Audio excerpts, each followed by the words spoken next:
Selamat pagi. Materi kita hari ini untuk mata pelajaran perbankan dasar Ibu ambil dari bab 4 tentang jenis bank di Indonesia. Yang pertama, kita harus memahami bank itu adalah lembaga keuangan yang kegiatannya meliputi menghimpun dana, menyalurkan dana, dan memberikan jasa lainnya kepada masyarakat. Ibu jelaskan satu-satu ya. Menghimpun dana dari nasabah ataupun masyarakat dengan memberikan tabungan ataupun kredit pinjaman ya. Jadi dengan hal ini bank akan menawarkan sejumlah bunga yang cukup lumayan tinggi sehingga nasabah atau masyarakat tertarik untuk menabung di bank.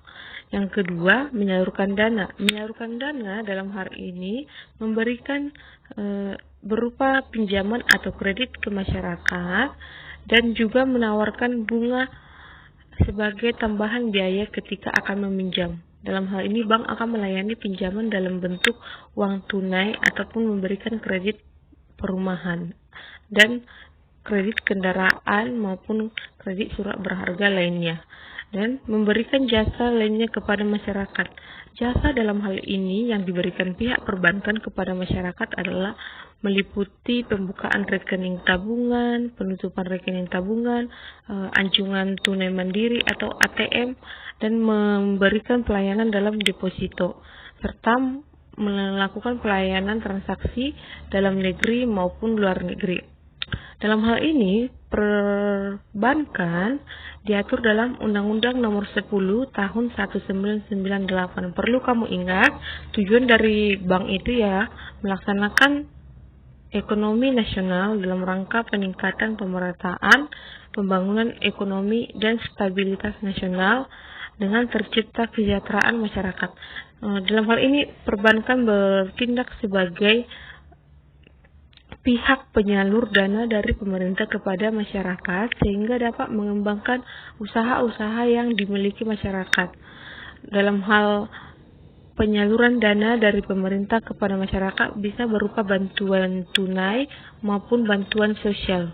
Keberadaan bank bagi masyarakat sangat bermanfaat karena memberikan bantuan dana baik secara tunai untuk jangka pendek maupun jangka panjang. Ada beberapa jenis bank di Indonesia, yaitu bisa dilihat dari berdasarkan fungsinya, berdasarkan pemilikannya, dan berdasarkan kegiatan operasional serta dilihat dari statusnya. Jadi Ibu bahas satu-satu ya. Kita lihat jenis bank berdasarkan fungsinya. Jenis bank berdasarkan fungsinya terdiri dari bank sentral, bank umum, maupun bank perkreditan masyarakat. Ya, bank sentral adalah lembaga negara yang mempunyai wewenang mengeluarkan alat pembayaran yang sah bagi suatu negara. Bank sentral itu dapat disebut juga adalah Bank Indonesia yang fungsinya untuk menyalurkan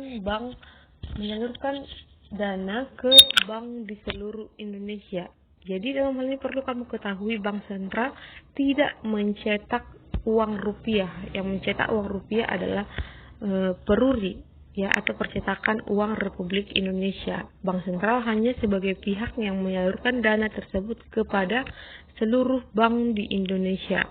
Dalam hal ini, bank sentral sebagai pusat dari seluruh bank yang ada di Indonesia, baik yang berada di dalam negeri maupun di luar negeri.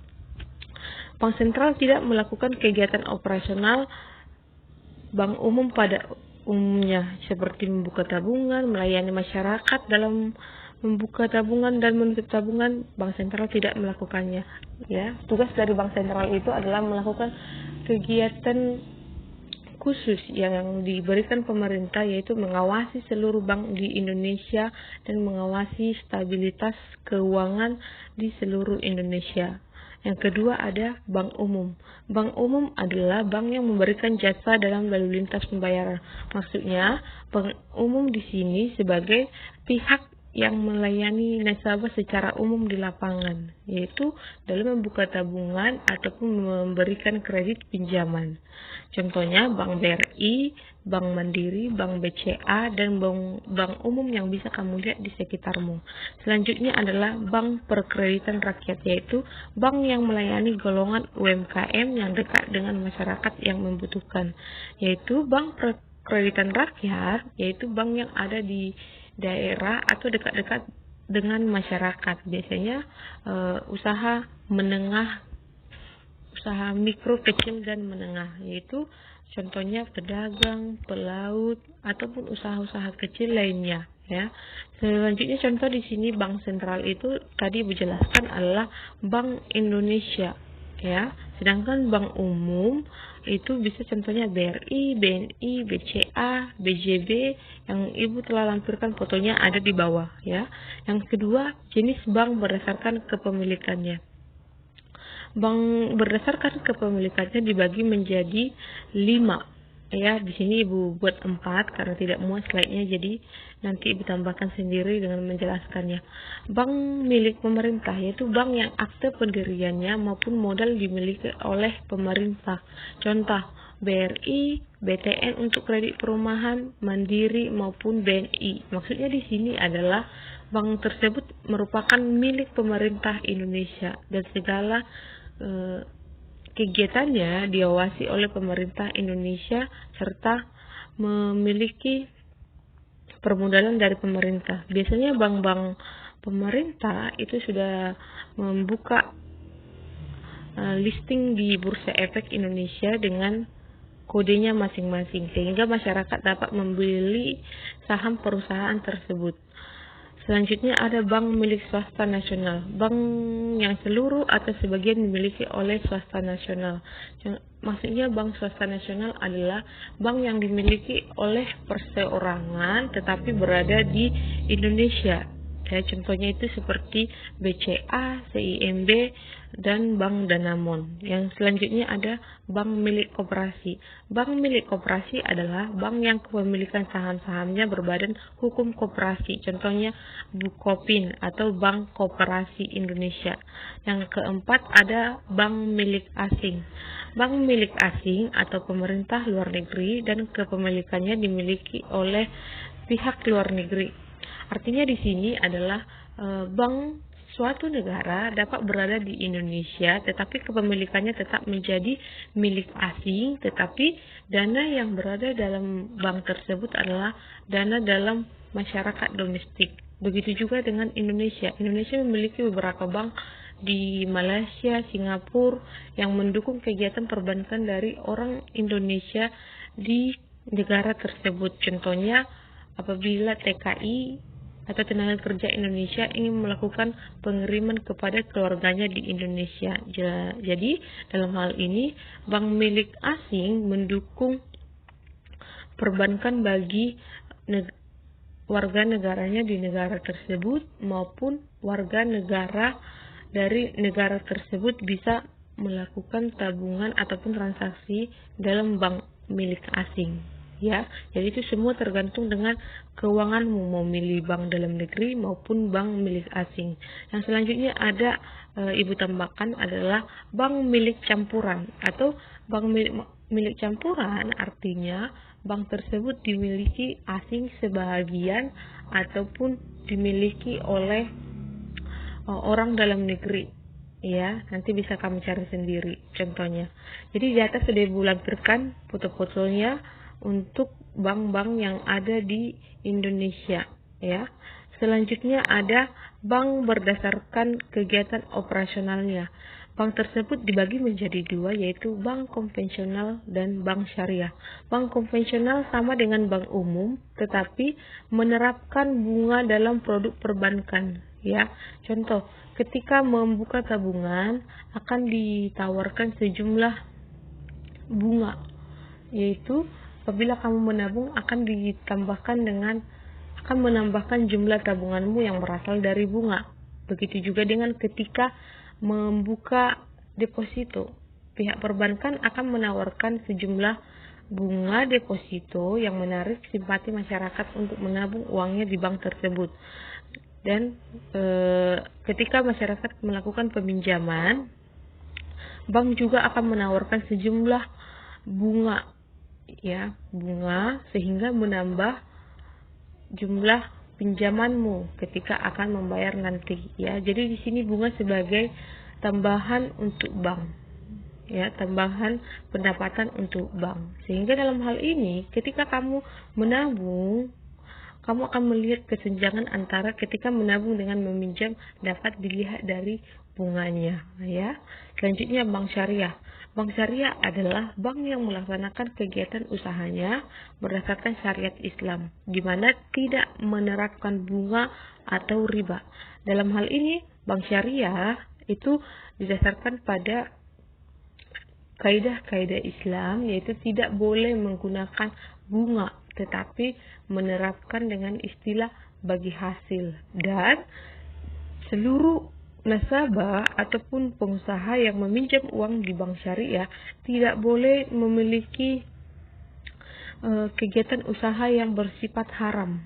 Harus sesuai dengan kaidah dari MUI ataupun kaidah-kaidah Islam yang ada di Indonesia. Dalam hal ini, bank-bank umum telah menerapkan atau membagi kegiatan usahanya dalam bentuk syariah. Contohnya ada BRI Syariah, Mandiri Syariah, BCA Syariah, Bank Mega Syariah. Jadi dikhususkan untuk yang bersifat syariah dan sesuai dengan kaidah-kaidah Islam yang ada di Indonesia. Yang selanjutnya ada jenis bank dari segi status. Yang pertama adalah bank devisa. Bank devisa yaitu bank yang melakukan transaksi luar negeri yang berhubungan dengan mata uang asing. Yang kedua, bank non devisa yang belum mempunyai transaksi ke luar negeri. Bank devisa sama dengan bank-bank umum yang ada di Indonesia, tetapi yang melakukan kegiatan operasionalnya baik dalam negeri maupun luar negeri. Contoh, Bank BRI melayani masyarakat Indonesia, tetapi Bank Republik Indonesia juga contohnya ada di Singapura ataupun Malaysia, yaitu untuk membantu transaksi kegiatan dari TKI ketika akan melakukan pengiriman kepada keluarganya. Jadi dalam hal ini, bank-bank umum biasanya melakukan kegiatan luar negeri dengan transaksi luar negeri. Contoh, apabila saham bank tersebut ada di Bursa Efek Indonesia seperti BRI, maka sahamnya dapat dibeli oleh masyarakat dari luar negeri, ya, luar negeri maupun dalam negeri. Yang kedua, bank tersebut bisa mendukung kegiatan ekspor dan impor sebagai agen pembayarannya, ya. Selanjutnya di sini ada bank non devisa, ya. Artinya bank yang tidak mempunyai atau tidak memiliki hak untuk melakukan kegiatan transaksi luar negeri, yang artinya hanya meliputi domestik saja. Contohnya di sini Ibu ambil adalah Bank BTPN, ya. Bank BTPN belum bisa melayani transaksi luar negeri. Selanjutnya di sini Ibu berikan tugas setelah memahami materi yang di atas. Apabila kamu punya pertanyaan, kamu bisa langsung WA Ibu, ya.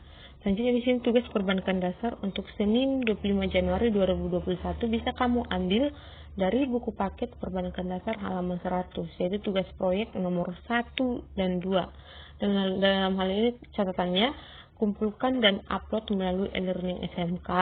Yang kedua, buat dalam bentuk Microsoft Word dan yang rapi, dan mengerjakannya 3 hari. Berarti kamu kumpul hari Rabu. Dan terakhir Kamis pagi, ya. Ibu tunggu. Untuk hari ini sekian materinya. Jika ada yang kurang jelas bisa kamu infokan ke Ibu. Terima kasih untuk waktunya.